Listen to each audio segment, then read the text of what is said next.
I was a little nervous about what Carl might have to say, since they go back, we go back pretty far. Stephen, hey, old buddy from high school, or grade school, actually. It is particularly nice to come back to Owensboro. I was here for the third Tuesday reading last month downtown, and I thought, well, this is familiar. Hadn't done anything in Owensboro for a while.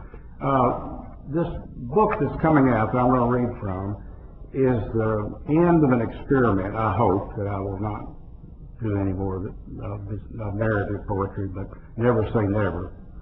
But I began to get tired of hearing my lyrical voice about 15 years ago, and admired and envied novelist friends, particularly a common friend of Stephen Gregson and I. And I thought, well, maybe I could, do a little bit of both. And so I got into the business of writing, creating characters and having them speak.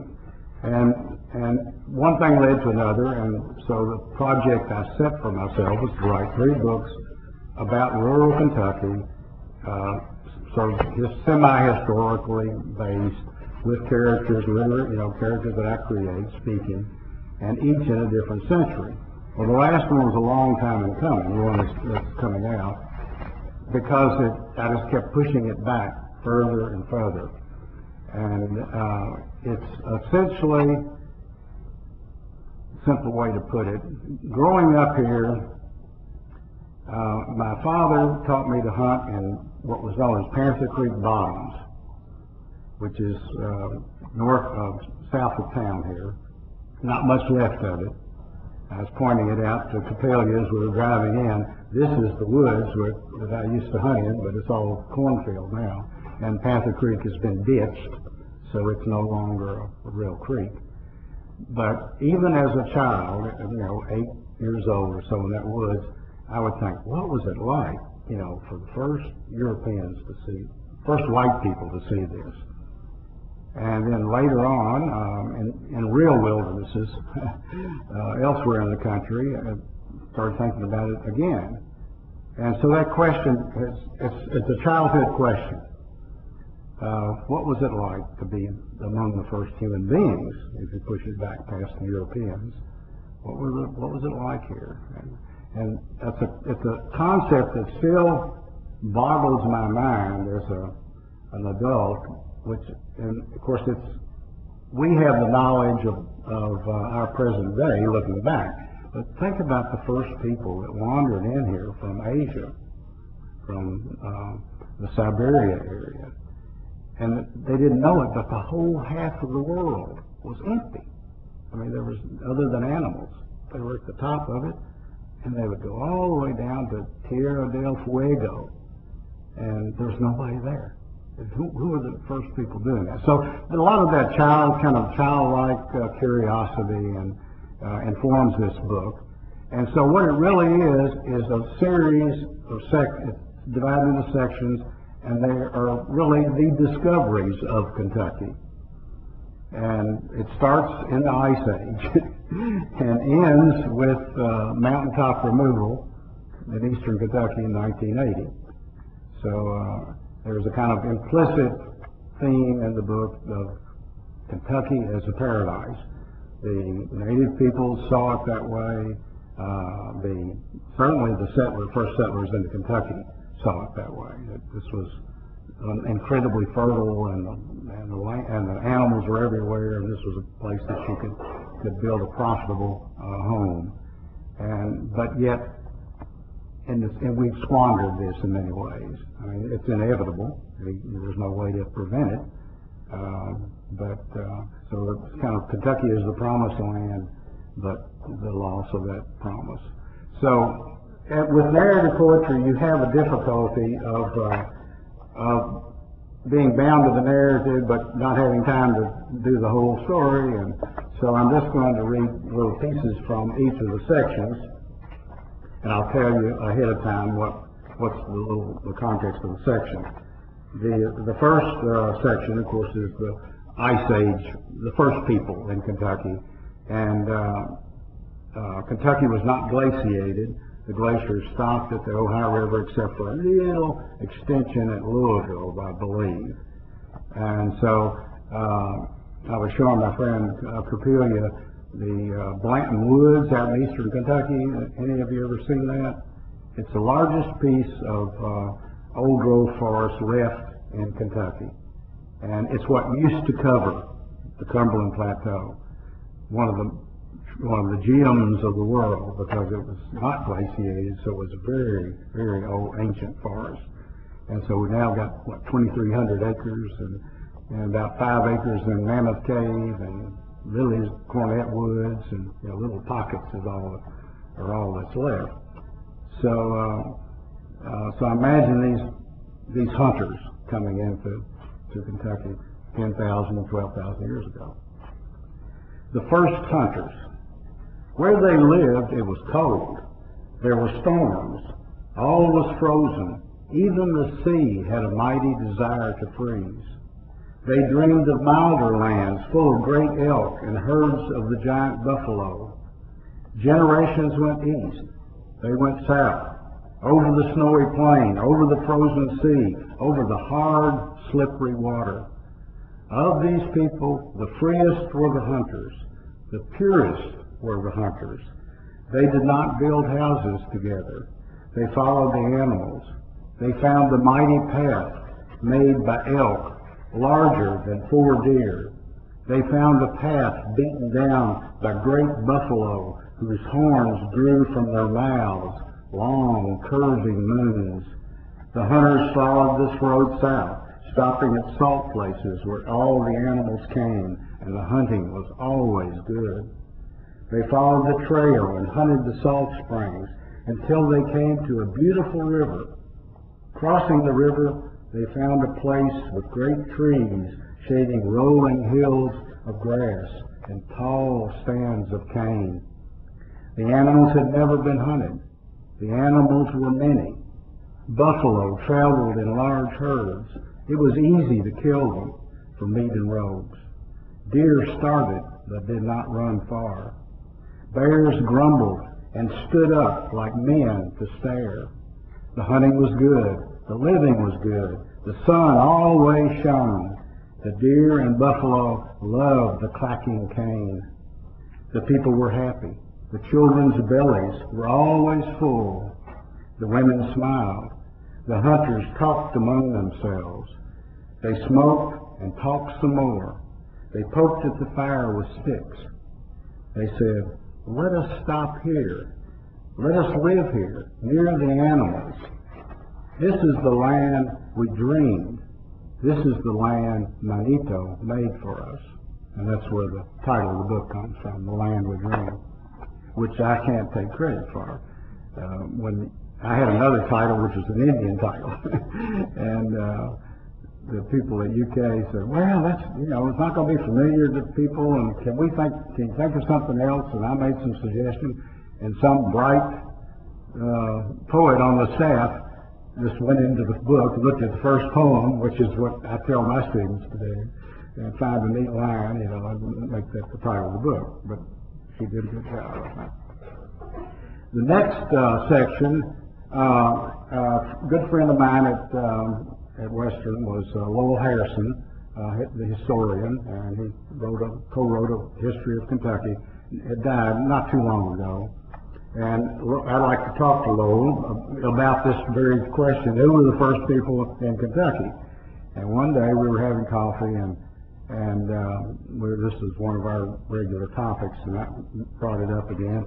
He said, "Joe, I've been thinking about this." He said, "I believe the first Europeans in Kentucky were probably French Jesuit priests that were up around the Great Lakes, and they'd followed LaSalle, or they'd followed people, explorers down the Mississippi or down the Wabash." He said probably it was a couple of, 3 or 4 priests wandered down the Wabash into the Ohio River. So I latched on to that, and I never forgot it. And when I began writing this book, I thought I've got to do a section where it's spoken by these French Jesuits. And the section is called Coureur du Bois, which is literally couriers of the woods, travelers of the woods. And it was applied to the hunters and trappers, so I appropriated that and stuck it on my Jesuits, my wandering Jesuits.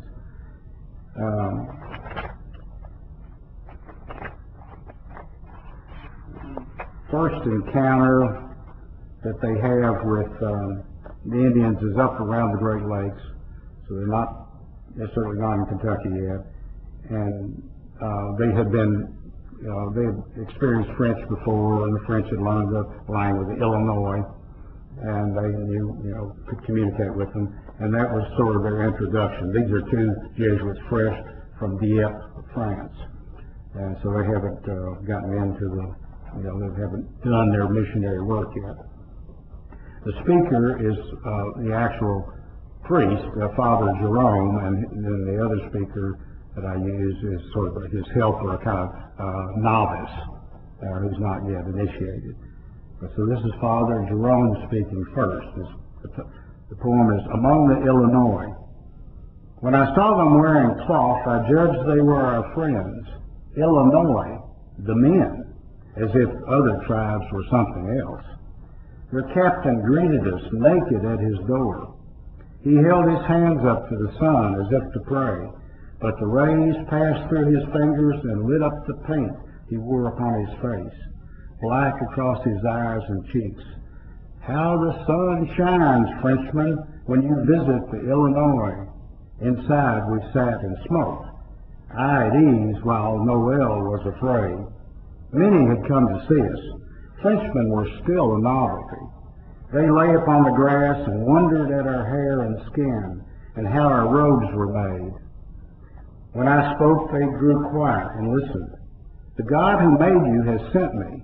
The great captain of the French will conquer the Iroquois who scalp and burn your warriors and take your women and children.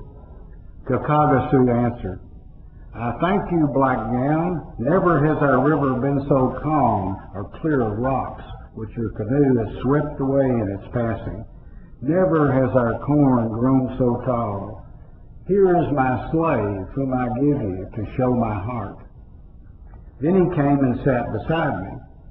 I asked the way to the Iroquois tribes, but he begged me not to go. You have no guns. Arm yourselves as we are armed, for they are a sly and murderous people. Many men have died in chains at their burning stakes, their flesh cut and eaten before them. Do not go among them. I replied, I was happy to die for the God who made us. The people murmured and thought us fools. Noel looked as if he agreed. But I was not afraid. The Virgin had appeared to me in a dream of blue tobacco haze. It is not yet your time. Part 2 is Noel, his partner, speaking.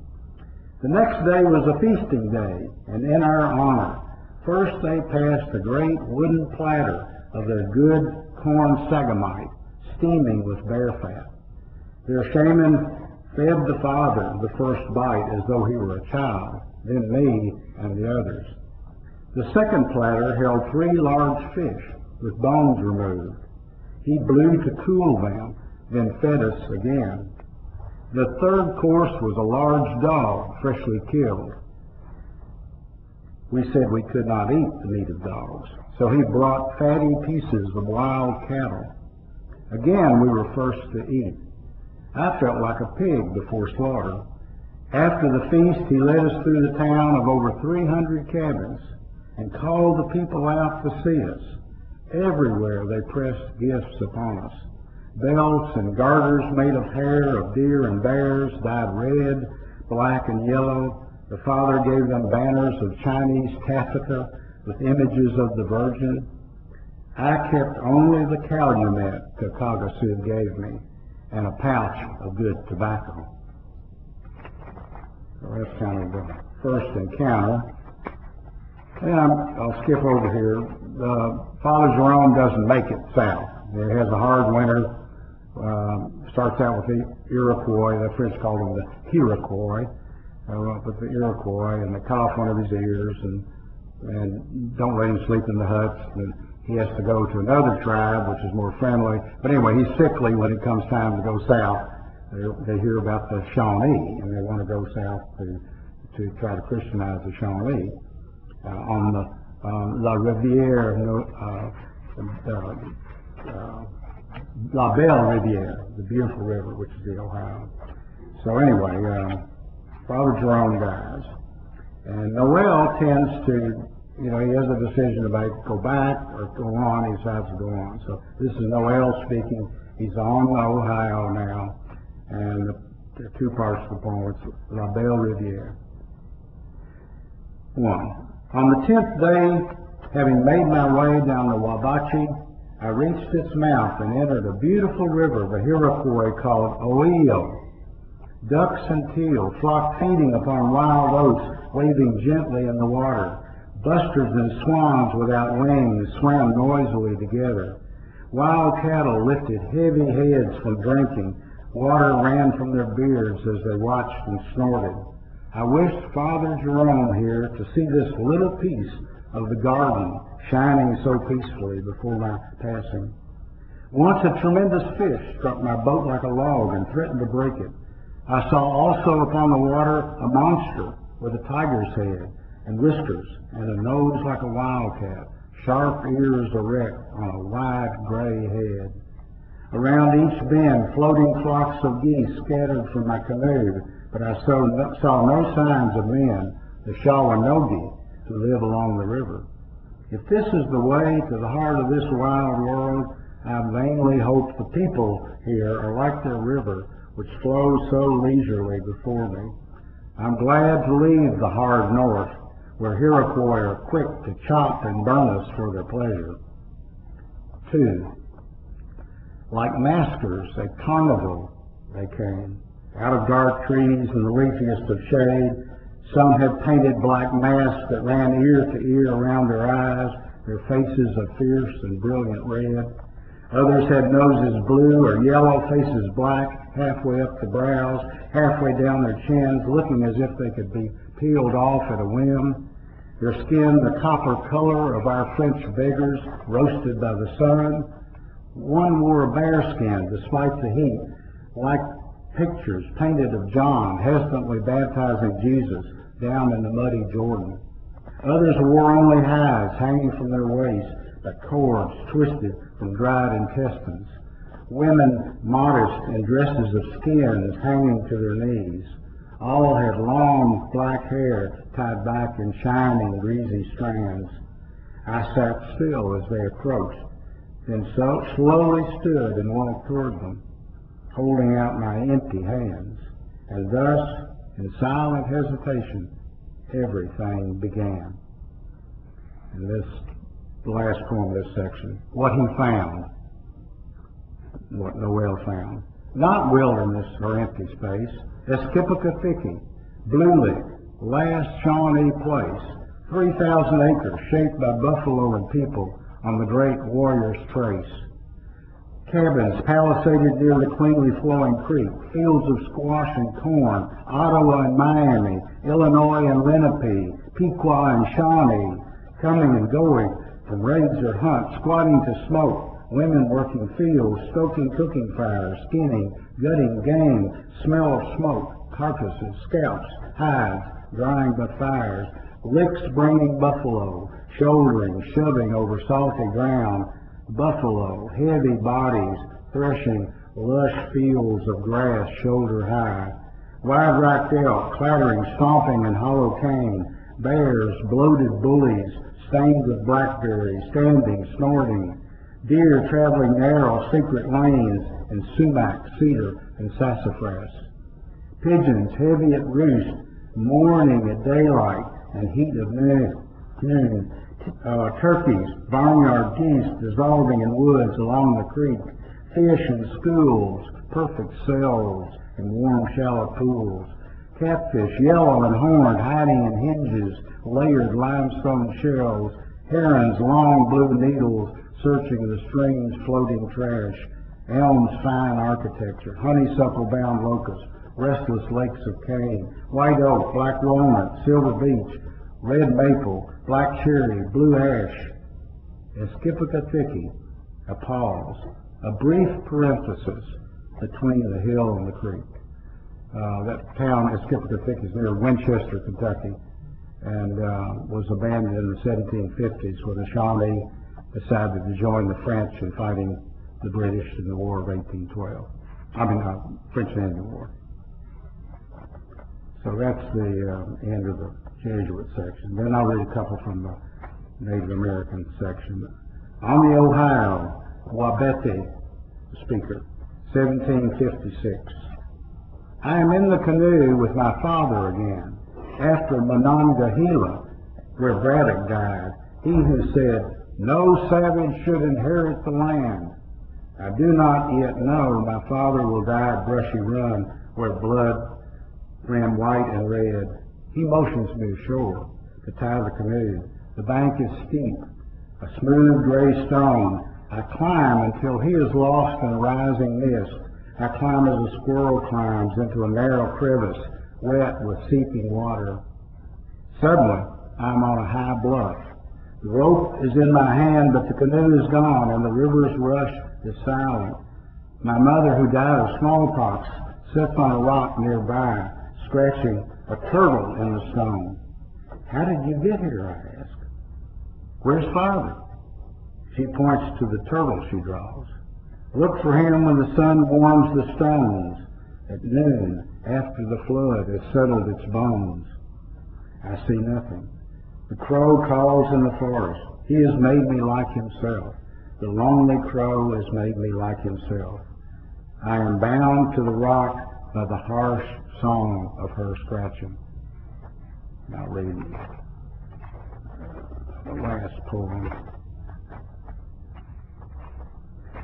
Spoken by Tecumseh's brother, Tenskwatawa, who was known as the Prophet, and one of the kind of theoreticians behind the Indian uprising that accompanied the War of 1812. The last attempt that Indians east of the Mississippi made to push out the white man out of their traditional lands, which obviously failed. The Prophet, 1795. How eagerly we took the white man's bait. In one lifetime, we began to forget ourselves. Where are the buffalo and the deer? I see only tame cattle that we must feed and pigs that root in dirt. Where are our bows of ash and hickory arrows we sent flying? I see our guns and leaden shot, but we can't make them. Where are the deerskin clothes and the good warm buffalo robes? I see the white man's cloth, but we can't make it. Where is the good Indian corn and the bread we make of it? I see the white man's grain, but we don't grow it. Where are our villages, untouched by the rum they gave to make us drunk and foolish? Manito made this land, then made us for it. The trail of the buffalo is older than our people. We took their rum, their pigs and cattle, their soft clothing. Now look what we've become. 1800. I dreamed we were dazed by hunger, walking in a meadow full of empty bones. Hunger lay in our stomachs like stones. The bones began to come together with a hard, rustling sound. Skin and fat, sinew and muscle rose from the ground and bound the bones of slaughtered buffalo. The people fell upon them in their terrible need, but their hands could not hold them, and their teeth could not tear through the strong, coarse hair. Wheeling crows filled the air with the noise of angry disappointment. Our children cried, "We are all sleeping now. We must awaken and remember who we are before we pass away and are forgotten." And I think I better bring it to a close. We'll go through the Native American section, and then a section where I have a couple of long hunters, 30 years before Boone era, wandering around in Kentucky. One of them gets killed, and the other one stays here alone. So it's kind of a solitary meditation on wilderness. And then I have a short section, which is the traditional settlement era of Kentucky, 1770 through about 1792. And that's all it took. Kentucky filled up in, 22 years. and that's amazing to me. So different voices from the settlement. And then the last poem is up to the recent present. The last section is called a codicil, which is a kind of addition to a will. And a couple of quotes I want to read at the beginning of this section. The first one is from Wharton and Barber's Trees and Shrubs of Kentucky, which is the main study of the trees and shrubs of Kentucky. In this region, the Cumberland mainly, plateau, in this region, mixed deciduous forest continued uninterrupted for millions of years, although elsewhere it was killed off. In the Cumberland Mountain section of southeastern Kentucky, it attained its grandest development, one of the finest deciduous forests of North America. And then the second quote is from Gene Ritchie's song, Now is the Cool of the Day. Some of you know that. My Lord, he said unto me, do you like my garden so fair? You may live in this garden if you keep the grasses green, and I'll return in the cool of the day. Okay, and the poem from this section, which is the last part, is just called Coal, and it's about coal. Okay. The shallow seas rose and fell silently. Great swamps lived and died along their rims. There were no seasons. There was no end to the warm, moist weather. Life had no limits in oxygen-rich air. Plants exceeded the imagination. Mosses grew to 40 feet, ferns and horsetails to 60. Slender climbing plants with whorls of leaves threatened to overrun them all. The seas shimmered with small animals devoured by 5-armed hunters and snail-like worms. Giant mollusks with toothed hinges or disembodied mouths. Great sponges and tree-sized corals filled up the floor. Armored fish with the jaws of snapping turtles ambushed tiny plant-eating sharks. Lungfish and 50-inch sea scorpions invaded the land. Dragonflies with 30-inch wings filled the air. Giant spiders and oversized ticks roamed the forest, flashing like exotic jewelry. Here, diamond-encrusted gold brooches stalked the undergrowth for anything smaller than themselves. There, emerald and ruby earrings clung patiently to drooping fronds, waiting for a meal. 20-foot lizards with scales like plates hurried by, quicker than dinosaurs. 7-foot millipedes were voracious. The swamps and the seas came and went, the vociferous struggle of all the ravenous creatures, the intricate motives of all the great plants were forgotten under the unbearable weight of 300 million years. Reduced to their lowest cells, they became buried seams of voiceless coal.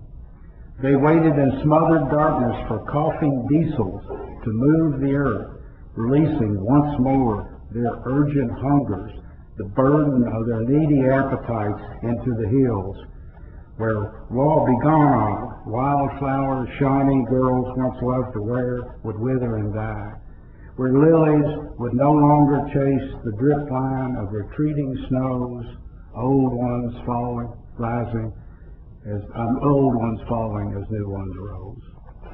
Thank you.